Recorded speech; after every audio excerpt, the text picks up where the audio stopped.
Alors, sujet important, aujourd'hui nous allons répondre à la question comment votre épargne est protégée en France, par qui, comment et quels sont les montants réellement garantis. Nous avons tous reçu, comme chaque année, les courriers de nos banques nous informant que le FGDR garantit vos avoirs, votre épargne en cas de défaillance de votre banque. Que ce soit dans le cadre d'une crise économique, sociale ou bien pourquoi pas climatique, mais également, comme nous le connaissons actuellement, lié à de fortes tensions géopolitiques, les établissements financiers peuvent connaître des moments de stress importants, pouvant mettre à mal leur équilibre. Aujourd'hui, sur PriceBank, nous allons donc tâcher en exclusivité d'en savoir plus sur toutes les garanties, et notamment celle du FGDR, voir si les promesses de cette institution nous semblent véritablement suffisantes pour couvrir votre épargne. Alors, le FGDR apporte-t-elle une réelle solution pour la protection de votre épargne ou bien est-ce une simple illusion? Eh bien, c'est parti!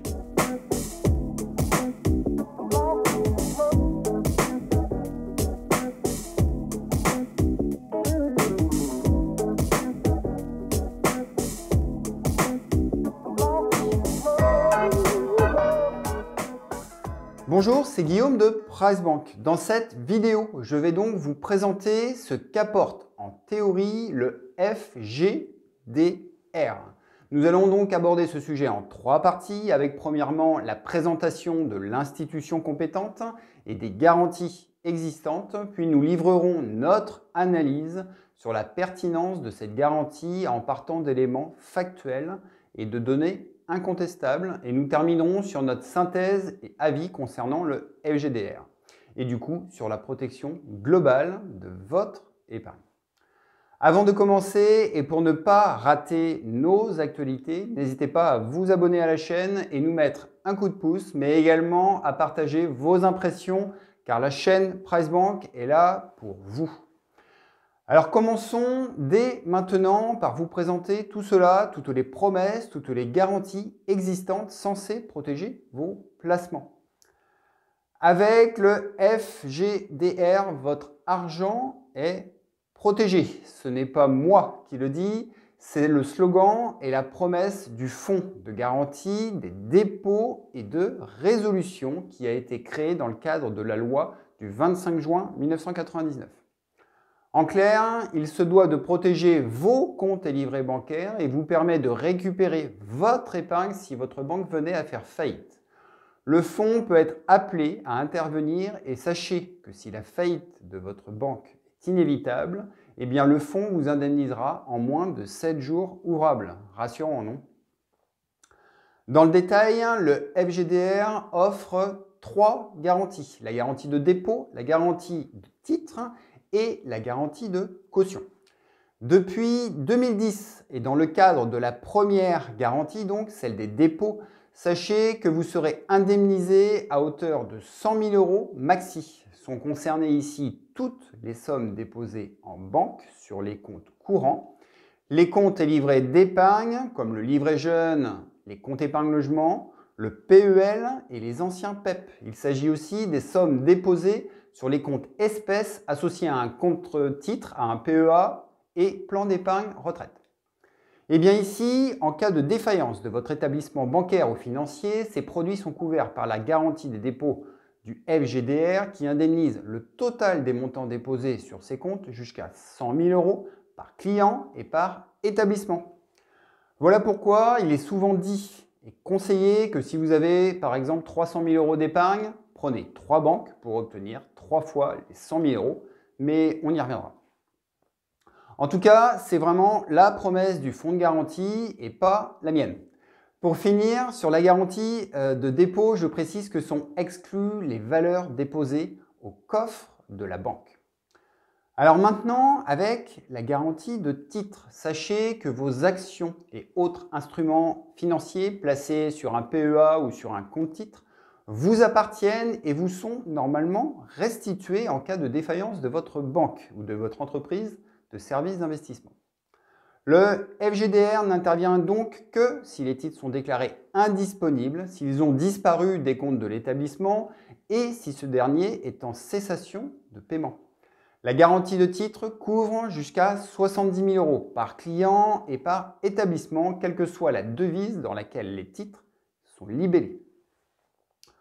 Enfin, un petit mot également sur la garantie de caution qui constitue la troisième dernière garantie entrant dans le périmètre du FDGR. Elle porte sur les cautions de certaines professions réglementées comme les avocats, les agents de voyage, les agents immobiliers. Elle cible donc les cautions souscrites auprès d'une banque ou d'une société de financement. Elles sont donc également couvertes par le FGDR en cas de défaillance de la banque, jusqu'à ce que l'engagement de caution s'éteigne. Voilà pour les garanties propres au fonds de garantie des dépôts et de résolution, mais ce n'est pas tout, car à ce stade, nous n'avons pas parlé de vos livrets A, livrets de développement durable, ou bien encore de l'assurance vie. Alors premièrement, soyez rassurés, vous serez également couvert dans la limite de 100 000 € par client et par banque pour les livrets A, livrets de développement durable et livrets d'épargne populaire. Mais ici, petite subtilité, le FGDR réalise et indemnise pour le compte de l'État. Vous disposez donc de la garantie d'État sur ces livrets et non pas celle du FGDR. Pourquoi faire simple, me direz-vous? Donc on y reviendra tout à l'heure, mais pour terminer, qu'en est-il aussi des assurances vie et autres contrats souscrits auprès d'une compagnie d'assurance? Eh bien, sachez qu'ils ne sont pas considérés comme des dépôts et qu'ils bénéficient d'une garantie distincte qui n'est pas celle du FGDR, mais celle du FGAP, le Fonds de garantie des assurances de personnes. Cette garantie joue à hauteur de 70 000 € maximum par contrat et par assureur, quelle que soit sa date de souscription et les dates des versements effectués. Elle vaut aussi quelles que soient les options financières choisies, que ce soit une épargne logée exclusivement dans le compartiment euro et ou logée au sein de différents supports en unité de compte. En résumé, sur toutes ces garanties, pour faire simple et récapituler mes propos, vous avez 100 000 € par client et par banque pour vos comptes livrets PEL, CEL, garantie donc par le FGDR. Ensuite, 70 000 € par client et par banque pour vos titres, garantis également par le FGDR, plus 100 000 € pour vos livrets réglementés, garantis par l'État. Et enfin, 70 000 € pour l'assurance vie via le FGAP. Alors que demander de plus? C'est plutôt rassurant sur le papier. Alors maintenant qu'on a dit tout cela, dans la réalité, nous avons voulu en savoir plus concernant ce FGDR et son slogan « Votre argent est protégé ». PriceBank a effectivement souhaité en savoir plus et ne pas s'arrêter aux annonces et publications sur ce sujet.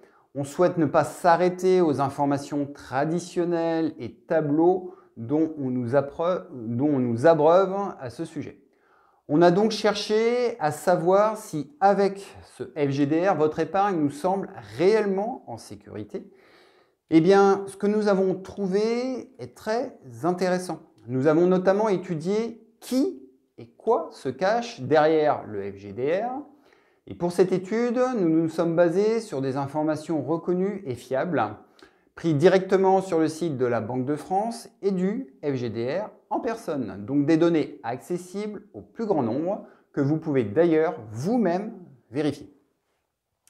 Concrètement, pour que chacun de nous puisse avoir une chance de se voir rembourser une partie de son épargne, il va falloir savoir si ce fonds dispose d'une couverture théoriquement et pratiquement égale à la collecte totale des Français. Mon objectif est donc d'être capable de comparer d'un côté les dépôts totaux des Français et de l'autre côté les fonds dont dispose le fonds de garantie afin d'évaluer la qualité globale de cette garantie. Eh bien, selon la Banque de France, les Français ont collecté au 31 décembre 2021 2 698 milliards d'euros de dépôts bancaires en France. Et on parle bien ici de dépôts, donc sans l'immobilier. Et vous n'avez également pas les 1800 milliards d'euros des contrats assurance vie. Dans ces 2 698 milliards, vous trouvez notamment plus de 1900 milliards concernés directement par la garantie FGDR. Et donc le reste, les 785 milliards d'euros, sont couverts par la garantie d'État évoquée tout à l'heure. J'ai dû exclure les livrets jeunes et les livrets bancaires du périmètre du FGDR, car dans les données fournies par la Banque de France, ces deux types de livrets ont été regroupés avec le livret A, mais ce n'est pas trop dérangeant pour l'étude, car même sans tenir compte de ces deux types de livrets, nous comptons déjà 1913 milliards qui doivent être couverts par le FGDR, dont les 2/3 à signaler sont sur des comptes courants. Alors reste maintenant, et c'est notre seconde étape, à connaître la réserve détenue et collectée par le FGDR afin de couvrir cette épargne, donc ces fameux 1913 milliards. Eh bien, en faisant un petit tour directement sur le site du Fonds de garantie de dépôt et de résolution, nous avons accès tout simplement au rapport annuel 2020 du Fonds de garantie. Celui de 2021 n'étant pas encore disponible à l'heure où nous enregistrons cette vidéo. Et là, tenez-vous bien, nous apprenons que le FGDR dispose de 5,42 milliards d'euros dans ses caisses afin de couvrir, rappelez-vous ce que je vous ai dit tout à l'heure, plus de 1900 milliards d'euros. Cherchez l'erreur, eh bien, il n'y en a pas. Ce qui est encore plus intéressant, c'est de s'apercevoir que le FGDR n'est pas une société qui appartient à l'État. C'est en réalité une institution de droit privé chargée d'une mission d'intérêt général gérée par des banquiers contribuant au fond à la demande de l'instance de régulation du secteur financier, l'ACPR. Au final, une sorte de système assurantiel qui regroupe toutes les banques. Vous avez d'ailleurs la liste sur le site et nous avons clairement le nom des dirigeants actuels, tous venant de la sphère bancaire et financière.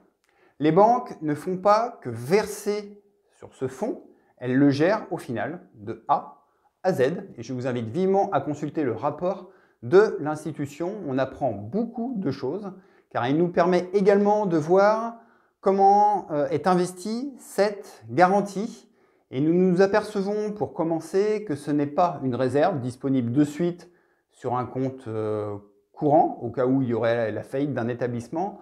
Non, en fait ces milliards sont placés sous forme d'actions, d'obligations et de fonds monétaires et que cette manne de plusieurs milliards ont généré en 2020, attention, roulement de tambour, un rendement global négatif de 0,75%. Donc au passage, je dis bravo les banquiers pour cette merveilleuse performance.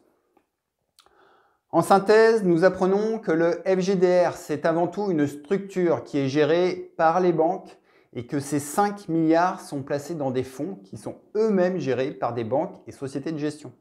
Au final, en dehors que ces sommes soient très insuffisantes, il faut retenir que c'est un système qui n'est pas géré directement par le ministère de l'économie et des finances par exemple, et on ne comprend pas forcément pourquoi ce sont des banquiers qui gèrent ce fonds et on peut même s'interroger sur des conflits d'intérêts. Bon allez, je dis ça, je dis rien.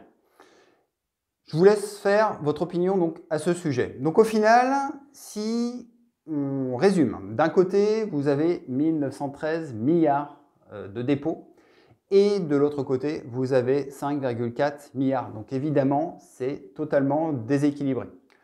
Concrètement, dans le cas où tous les dépôts seraient menacés, notamment dans le cas d'un risque systémique qui mettrait en faillite toutes les banques, eh bien la garantie des 100 000 euros, au final, ça peut vouloir dire quoi? Eh bien, pour 100 000 euros que vous placez en banque, on vous rembourserait généreusement 270 euros. Alors merci qui? Ben, merci le FGDR. Et en allant même au bout du raisonnement, sachant que cette garantie, que les sommes placées sont directement investies auprès des banques et des sociétés de gestion, eh bien ces institutions risqueraient d'être elles-mêmes en faillite, ce qui peut compromettre au final la disponibilité des fonds détenus par le Fonds de garantie des dépôts. Alors maintenant, si une seule banque française était en faillite, les 5 milliards ne suffiraient pas non plus. Pour 100 000 euros placés, on vous rembourserait peut-être 3 000 euros au lieu de 270 euros vu tout à l'heure. Mais les 5 milliards seraient bien insuffisants. Et j'ai le sentiment que cette garantie des dépôts a au final plus un effet psychologique qu'une réelle utilité. Si toutefois, vous voulez vous assurer et vous rassurer et savoir si votre établissement bancaire dispose bien des garanties, vous pouvez le contrôler depuis le site du FGDR en récupérant notamment le code banque de vos banques, visible notamment sur vos relevés d'identité bancaire. Bon voilà, j'espère que mes propos ne génèrent pas chez vous de l'angoisse. Et allez, rassurez-vous, pour conclure sur le sujet et sur le FGDR et la protection de votre épargne, que pouvons-nous dire et comment peut-on se rassurer sur le sujet?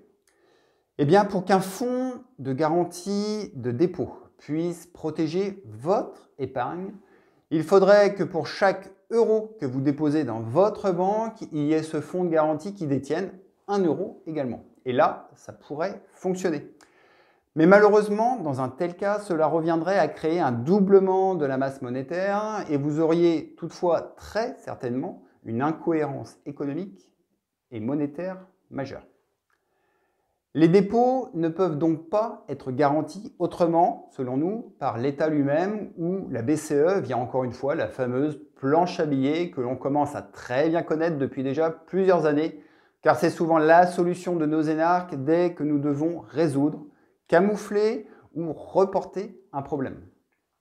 À ce souci de garantie se posera donc une nouvelle fois une problématique et crise monétaire à travers lesquelles on aura du mal à sortir et à trouver des remèdes. On note également qu'en 2014 a été mis en place en complément, c'est l'art de rajouter des organismes à d'autres organismes, un système uniformisé de surveillance des banques en cas de défaillance et qu'un CRU, un conseil de résolution unique, gère ce fonds pour l'ensemble de l'Union européenne. Les 10 principaux groupes bancaires français sont d'ailleurs soumis à la compétence de ce fameux CRU. Espérons donc ne pas être mangés tout cru.